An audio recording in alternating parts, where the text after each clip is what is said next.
వెంటనే వెంటనే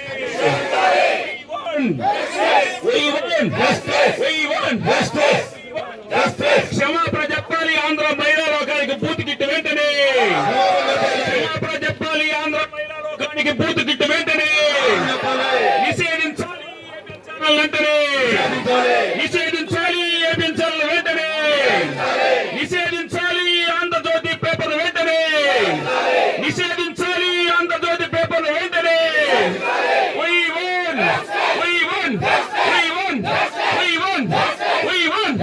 క్షమాపణ చెప్పాలి ఆంధ్ర మహిళా లోకానికి బూత్ కిట్ వెంటనే మాట్లాడుతున్నామేనది కొద్దిగా ఉండాలి. మాట్లాడేటప్పుడు మీరైనా ఆలోచించుకోవాలి. మహిళలందరూ ఆంధ్ర మహిళలందరూ చూస్తున్నారు మీరు చేసే రాజకీయాలు, మీరు మాట్లాడే మాటలన్నీ. మా వాళ్ళైతే ఏదైనా పొరపాటుగా మాట్లాడితే మమ్మల్ని క్షమించండి అని చెప్తారు. మీరైతే అలా లేదు. ముందు రోజుల్లో మహిళలందరూ బయటకు వచ్చి మహిళలారా మీరందరూ తెలుసుకోండి, మహిళల ఏ పార్టీ వాళ్ళైనా ఒకటే. రేపు ఇలాంటివి జరుగుతూ ఉంటే మహిళా లోకమంతా బయటకు వచ్చి మిమ్మల్ని తాడు చేస్తారని చెప్తాను. మన ఆంధ్ర రాష్ట్ర ముఖ్యమంత్రి అనేక హామీలు ఇచ్చారు మహిళలను ఉద్దేశించి. ఆ హామీలన్నీ కూడా నెరవేర్చకుండా వాటినన్నిటిని కూడా డైవర్ట్ చేస్తూ జగన్మోహన్ రెడ్డి గారిని టార్గెట్ చేస్తూ, అదేవిధంగా వైఎస్ఆర్సీపీలో ఉండే మహిళలందరినీ టార్గెట్ చేస్తూ ఈరోజు ఈ విధంగా అనుచిత వ్యాఖ్యలు చేస్తా ఉన్నారు. మీరు ఏదైనా ఉంటే రాజకీయం చేయాలి, రాజకీయం చేతగాని వల్ల ఈ మహిళల మీద ఈ రకంగా అనుచిత వ్యాఖ్యలు చేస్తారు. ఇకనైనా బుద్ధి తెచ్చుకొని మంచిగా పరిపాలన చేయాలని కోరుకుంటా ఉన్నాను. Thank you.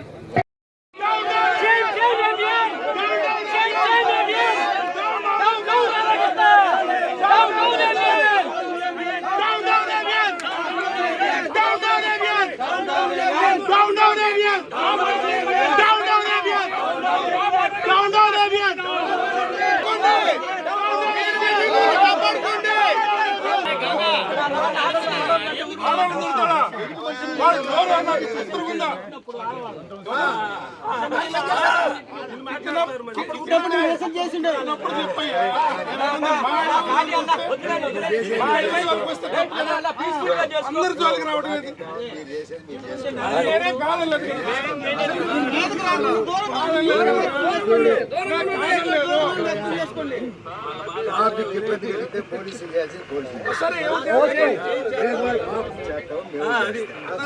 మీరు కాపాడుకోండి. అదే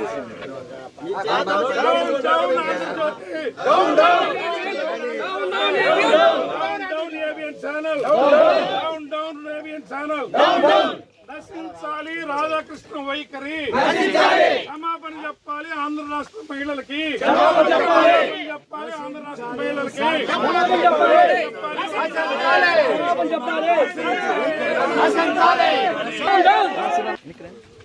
మీరు అడుగున్నాము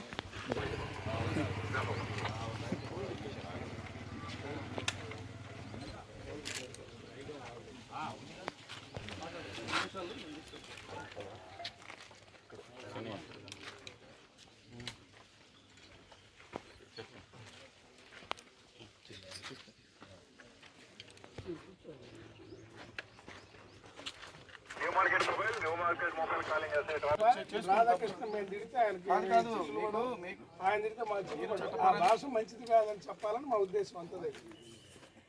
ఊరందరినీ కలిపి తిట్టేది ఏంటండి.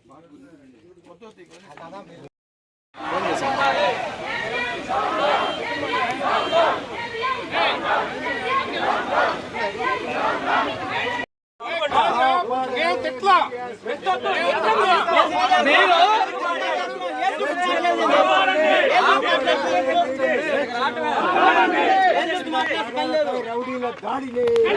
ఈ రోజు అంత కించపరిచినట్టుగా నువ్వు ఎట్లా మాట్లాడుతున్నావు? నీది నోరా పందుకోక గొప్ప అని నడుతున్నా నేను. సిగ్గు అడుగుతున్నాను ఈ రోజు. మరి ఏపీఎం సేవలో పెట్టుకొని నీ ఇష్టం వచ్చినట్టుగా ఓట్లు దన్నుకుంటూ మరి వాళ్ళకి సొత్తు పలుకుతూ మరి ఈ రోజు వాళ్ళు ఏది మాడితే నువ్వు అది మాడుతున్నావు. అది వాడు నువ్వు ఎత్తుకోమంటే ఎత్తుతూ దిచ్చుమంటే దిచ్చుతూ అదే నీ పని, అదే పని కాబట్టి నీ పదే ఏమాత్రం చేయడం లేదు. అవన్నీ మీకు కలిపే పేపర్లో, కానీ మీకు కనిపించేదల్లా జగన్మోహన్ రెడ్డి గారి మీద బురద జల్లడం. ఆ బురద జరిగితే నలుగురు మీ చుట్టూ ఉన్న వాళ్ళు ఆనందపడితే దాన్ని సురకానందంతో ఇటువంటి రూత మాటలు రాసే తప్పితే వేరేది ఏమీ ఉండదు. అందుకోసం ఈరోజు ఇక్కడికి వచ్చిన ప్రతి ఒక్కరికి, ముఖ్య నాయకులు, కార్యకర్తలు ప్రతి ఒక్కరికి, మరి దాంతోపాటు ఆంధ్ర రాష్ట్ర ప్రజలందరికీ కోరేది ఒకటే, ఎక్కడో హైదరాబాద్ లో కూర్చొని వారి ఇష్టం వచ్చినట్టు రాస్తుంటే దాన్ని సహించకూడదు. దయచేసి ఏబిఎన్ ఆంధ్రజ్యోతి పేపర్ ని ప్రజలందరూ ఒక్కసారి ఇటువంటి ఈ కార్యక్రమానికి మన బూచేపల్లి శివప్రసాద్ రెడ్డి గారి నాయకత్వంలో గారు, రాష్ట్ర పార్టీ కార్యదర్శులు బన్నీ గారు, ఆదమ్మ గారు, వెంకటేశ్వరరావు గారు, రమణారెడ్డి గారు మరియు ప్రచార విభాగం అధ్యక్షులు కాకుమాన్ రాజశేఖర్ గారు, ఇక్కడ విచ్చేసినటువంటి శ్రేణులందరికీ కూడా, మహిళా నాయకురాలందరికీ కూడా నమస్కారం. ఈ కార్యక్రమం ఈరోజు ఈ మాట రాధాకృష్ణ మనల్ని ఇంత నిస్సిగ్గుగా ఆడవాళ్ళని పట్టుకొని, ముఖ్యంగా వైఎస్ఆర్ పార్టీ కార్యకర్తలను, నాయకులను పట్టుకొని మాట్లాడిన మాట చాలా దురదృష్టి. ఎందుకు ఈ స్థాయికి దిగజారారో మనం ఆలోచించుకోవాలి.